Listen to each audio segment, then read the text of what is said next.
नमस्ते दोस्तों, क्या हालचाल। आई होप आप सब लोग बहुत ही अच्छे होंगे। तो स्वागत है हमारे चैनल पे संदीप के ब्लॉग पे। और मैं हूं आप सभी का दोस्त संदीप कुशवाहा। तो आज ये छोटा सा वीडियो आप सभी के लिए शूट कर रहा हूं। और मैं फाइनली गया था घर पे, और घर पे इसलिए गया था क्योंकि आप लोगों को पता है कि मेरी मम्मी का ऑपरेशन हुआ है, और प्लस मेरी बुआ के लड़के का शादी था। तो जो मेरे भैया हैं वो बहुत ही मेरे क्लोज हैं, और एक हिसाब से देखा जाए तो वो मेरे भाई भी हैं, एक हिसाब से मेरे दोस्त भी हैं। और मतलब बहुत अच्छे हैं, मुझे अच्छे से गाइड करते हैं। तो जाना तो बनता था शादी में, तो शादी में गए थे और मम्मी से भी मिल लिए। और मेरे अंकल आंटी यानी कि जो मेरी छोटी मम्मी है उनकी तबीयत खराब थी, तो उनसे भी मिलना हो गया। तो इसलिए घर पे गए थे, और भी कुछ काम थे जिसकी वजह से हम लोग घर गए थे। और फाइनली अब मैं आ चुका हूँ अपने रूम पे। और आज है 1 दिसंबर और आज का दिन है संडे। और इस संडे को हम लोग बनाने जा रहे हैं बहुत ही स्पेशल डे। और आई होप कि आप सब लोग इस वीडियो को देखने के बाद अपनी पढ़ाई को कंटिन्यू करेंगे, अपने बैकलॉग को कंप्लीट करने के चक्कर में पूरा पड़ जाएंगे और बैकलॉग को एकदम धड़ दबोचेंगे। ठीक है, तो आज इस वीडियो को स्टार्ट करते हैं और जानते हैं आप अब जो 5 मंथ बचे हैं नीट एग्जाम होने में, उसमें हम लोग क्या क्या कर सकते हैं, कैसे कैसे कर सकते हैं, क्या प्लानिंग मेरी है और आपकी प्लानिंग क्या होनी चाहिए, ये सब कुछ बताऊंगा। सबसे पहले मैं ये बता देना चाहता हूं कि मैं एक नीट एस्पिरेंट हूं, ना ही मैं अभी तक नीट क्लियर किया हूं, ना ही मैं एमबीबीएस में कहीं सिलेक्शन लिया हूं, ऐसा कुछ भी नहीं है।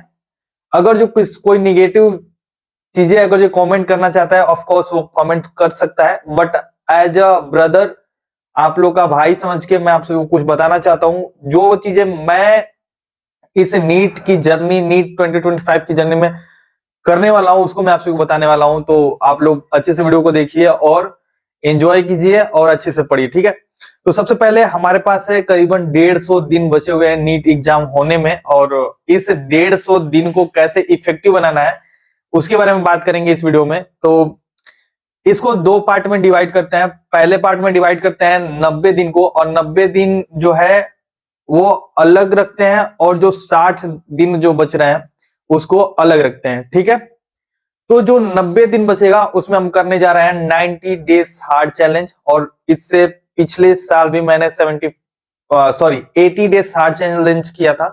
करीबन वो जो चैलेंज स्टार्ट हुआ था अक्टूबर में स्टार्ट हुआ था, और अक्टूबर से स्टार्ट हुआ था और दिसंबर तक चला था। ठीक है, 31 दिसंबर तक चला था, तो वो था। अब इस बार 2025 में हम करने जा रहे हैं 90 डेज चैलेंज। आइए हम आप सबको पूरा एक्सप्लेन करते हैं, आप सभी को बताते हैं कैसे कैसे क्या चीजें होने वाली हैं और क्या है और कैसे आप लोगों को पढ़ना है। ये सारी चीजों के बारे में हम आप सबको बताने वाले हैं, तो प्लीज बने रहिए चैनल पे। नीट एग्जाम होने में हमारे पास बचे हुए हैं जो, वो बचे हैं टोटल 150 डेज प्लस है। बट हम लोग लेके चलेंगे इसको 150 डेज में। इसको मैं डिवाइड कर रहा हूं 2 पार्ट में, 90 और प्लस 60 के बीच में। ध्यान से देखिए, इस 90 प्लस 60 के बीच में इसको हम डिवाइड कर रहे हैं 2 भाग में, और इस 2 भाग को हम लोग इस 90 दिन को बनाएंगे 90 डेज हार्ड चैलेंज, यानी कि 19 day hard challenge, HC hard challenge. और इसको हम 60 दिन को बनाएंगे 60 डेज हार्ड चैलेंज। और ये जो 60 दिन है वो क्यों है और ये क्यों है ये भी बताते हैं हम। इस 90 दिन को हम रखेंगे कंप्लीट सिलेबस, CS मतलब कंप्लीट सिलेबस, और इसको रखेंगे रिवीजन सिलेबस।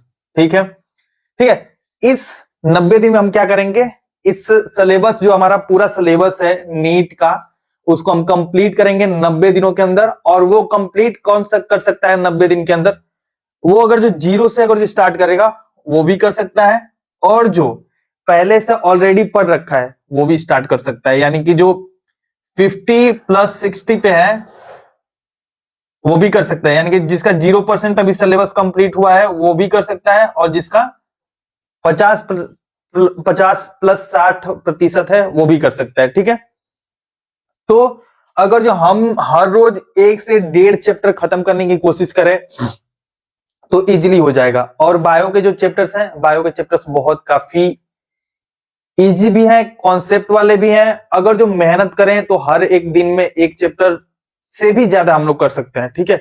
एनसीईआरटी रीड करके, क्वेश्चन करके, सब कुछ करके हम लोग कर सकते हैं, और मैंने इस चीज को किया हुआ है, ठीक है।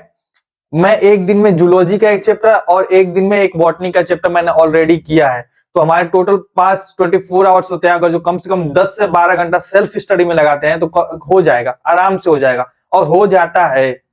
मैंने खुद किया हुआ है, हो जाता है, आराम से हो जाता है।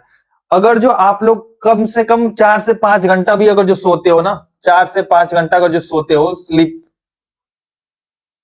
4 से 5 घंटा भी सोते हो तो उतना, मतलब समझो कि उतना सही है। 4 से 5 घंटा आराम से आपकी बॉडी उस चीज को ले सकती है। और ये विंटर सीजन है, विंटर सीजन में थोड़ी आलस आते हैं, बट आलस से आपको निकलना है, ठीक है। अब बात करते हैं इस 90 डेज और 60 डेज में मैंने जो इसको अलग अलग 2 पार्ट में डिवाइड किया है, इसको मैं आप सबको समझाता हूं। इस 90 दिन में मैं कंप्लीट सिलेबस करने वाला हूं, तो आप भी लोग कर सकते हो। पहली बात यह है कि इस 90 डेज हार्ड चैलेंज में ना ही हम कोई टाइम टेबल बनाएंगे। अब टाइम टेबल नहीं बनाएंगे तो क्या करेंगे? टाइम टेबल नहीं बनाएंगे तो रोज का टू डू लिस्ट बनाएंगे। अगर जो आप लोग टाइम टेबल बनाना चाहते हो तो 1 वीक का टाइम टेबल बनाओ, उससे ज्यादा का टाइम टेबल मत बनाओ। कोई नहीं जानता है कि अगला दिन क्या होने वाला है, कैसा जाने वाला है, और क्या हो जाएगा अगले दिन में, ठीक है। तो मेरे हिसाब से यह है कि आप टू डू लिस्ट बनाओ। टू डू लिस्ट सबसे बेस्ट होता है। आज के दिन में हमें क्या करना है, क्या नहीं करना है, सिर्फ इस चीज के ऊपर फोकस करो। और वो जो बड़ा बड़ा टाइम टेबल बना के आप अपने सामने चिपका देते हो, किसी से भी फॉलो नहीं होता है। नियर अबाउट 10 to 5% ऐसे बच्चे होते हैं जिनसे कंप्लीट हो पाता है, अदरवाइज किसी से नहीं हो पाता, ठीक है। तो टाइम टेबल लंबा मत बनाओ, हर एक वीक का टाइम टेबल बनाओ। टू डू लिस्ट कंपलसरी है सबके लिए। टू डू लिस्ट रोज बनाओ, रोज उसको उसके ऊपर काम करो। अगर जो नहीं भी हो पा रहा है तो डीमोटिवेट मत हो। मेरे से भी, मैं भी बनाया हूं टू डू लिस्ट, कितनी बार नहीं हो पाता है, तो फिर अंदर से गिल्टी फील होता है कि नहीं हुआ आज का। बट उससे घबराना नहीं है, डीमोटिवेट नहीं होना है, फिर उसके ऊपर मेहनत करना है। क्यों नहीं होगा, कैसे नहीं होगा, हमसे क्यों नहीं होगा, इस चीज के ऊपर फोकस करिए और आप ही से होगा, ठीक है। तो इस चीज को, इस बात को अपने दिमाग में बैठा के रखिए। हमें रोज का टू डू लिस्ट बनाना है, उसके ऊपर काम करना है। अगर जो वो टू डू लिस्ट कंप्लीट नहीं हो रही तो डीमोटिवेट नहीं होना है, इसके ऊपर काम करना है कि क्यों नहीं हुआ है, और अगले दिन उसके ऊपर काम करना है, उस चीज को इंप्लीमेंट करना है, उस चीज में सुधार करनी है, ठीक है। सीधी सीधी बात है, ज्यादा सोचना नहीं है, ठीक है। अब बात करते हैं इस विंटर सीजन में जितना ज्यादा से ज्यादा आप लोग पानी पियोगे उतना ही आप सभी के लिए बेस्ट रहेगा। क्योंकि आपने ब्लड सर्कुलेशन वाले चैप्टर में पढ़ा है, जो ब्लड होता है ठंडी विंटर सीजन में क्या होता है कि धीरे धीरे वो मोटा होने लगता है। अगर जो ज्यादा से ज्यादा अगर जो पानी पियोगे तो बहुत ही अच्छी बात रहेगी। और एक्सरसाइज करोगे वो भी काफी अच्छी रहेगा। तो रोज एक्सरसाइज करो, ठीक है।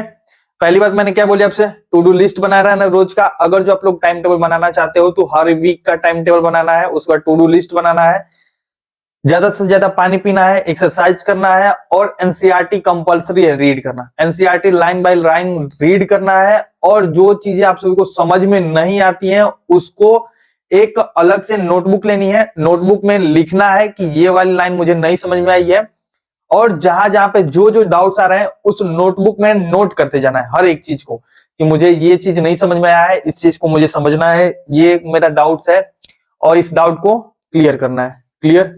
इतनी बात समझ में आ रही है? अगली बात मैं बोलूंगा, आप सभी का डाउट हो गया, डाउट आप लोग लिख लिए, एनसीईआरटी रीड कर लिए, लेक्चर देखना है। लेक्चर देखने के बाद भी आप सभी को एक बार नोट्स पढ़ना है अगला लेक्चर देखने से पहले, यानी कि revision must be important. Revision करोगे तभी अगला लेक्चर समझ में आएगा, अदरवाइज समझ में नहीं आएगा। तो रिवीजन मस्ट बी इंपॉर्टेंट। किसी भी प्लेटफॉर्म से पढ़ रहे हो, कोई भी कोचिंग हो, रिवीजन करिए। अगर जो आप सभी के नोट्स अगर जो रिवाइज करते रहोगे तो जो अगला टॉपिक सर पढ़ाने वाले हैं वो अच्छे से समझ में आएगा। मैं भी पहले ये रिवीजन नहीं करता था तो मुझे भी बहुत ज्यादा प्रॉब्लम होता था।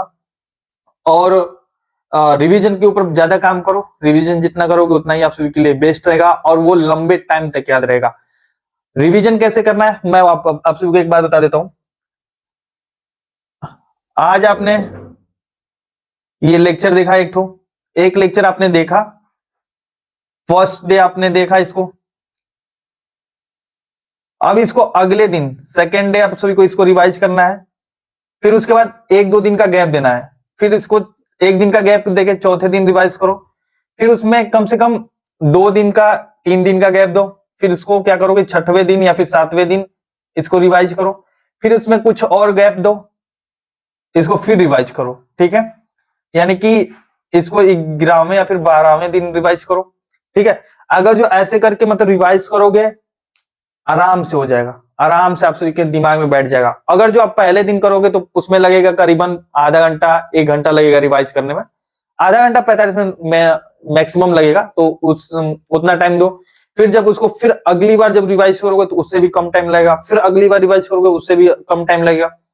ज्यादा से ज्यादा अगर जो आप उस चीज को पढ़ लोगे तो अच्छे से समझ में आ जाएगा। ठीक है, और ये चीजें हो जाती हैं, इसलिए मैं बोल रहा हूँ, ये चीजें मैंने कर रखी हैं इसलिए मैं आपसे बोल रहा हूँ। अगर जो पहली बार रिवाइज करोगे ना तो हाँ ये समझ में आएगा कि हाँ इतना मैंने लेक्चर में ये सारी चीजें देखी हैं, हाँ ये सर हमने पढ़ाया, हमको पढ़ाया है, तो ये चीजें हमें याद आ रही हैं।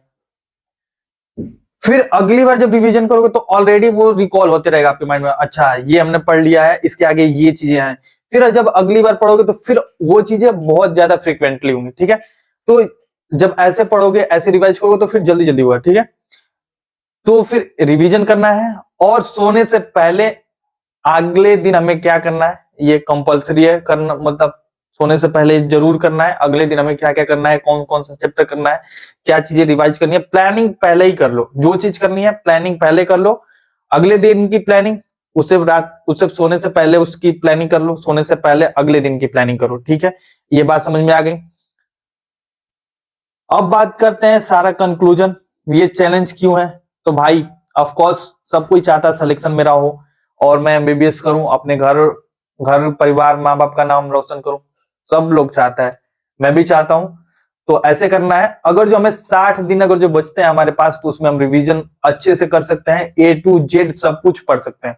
तो 90 दिन में हमें कोशिश करना है कि पूरा सिलेबस कंप्लीट करना है। मेरा बहुत सारा बैकलॉग है, आप लोग ऑलरेडी जानते हो कि मेरे घर में प्रॉब्लम है, और उस प्रॉब्लम की वजह से 1-1.5 महीना मैं अब घर पे रहा हूँ, मम्मी के ऑपरेशन में मेरा टाइम गया है, इधर उधर मेरा बहुत ज्यादा टाइम गया है, तो मुझे है मेरे अंदर की जल्दी से जल्दी सिलेबस कंप्लीट करना है। ठीक है, तो बस ये सारी चीजें हैं, और आप भी लोग इस चैलेंज में पार्टिसिपेट कीजिए, इस वीडियो को ज्यादा से ज्यादा शेयर कीजिए अपने दोस्त लोगों के साथ। अगर जो आप हमारे चैनल पर नए हैं तो प्लीज चैनल को सब्सक्राइब कीजिए, वीडियो को लाइक कीजिए, कमेंट्स कीजिए, जो भी आप सभी के डाउट्स हैं, जो भी सारी चीजें आपके अंदर हैं वो आप हमसे ऑफ कोर्स पूछ सकते हो। तो बस आज की इस वीडियो में बस इतना ही, और आप सभी को मेरी तरफ से गुड विशेस हैं, अच्छे से पढ़िए, सिलेक्शन लीजिए, अपने मम्मी पापा का नाम रोशन कीजिए। तो चलिए मिलते हैं अगले नेक्स्ट वीडियो में। जय हिंद, जय भारत।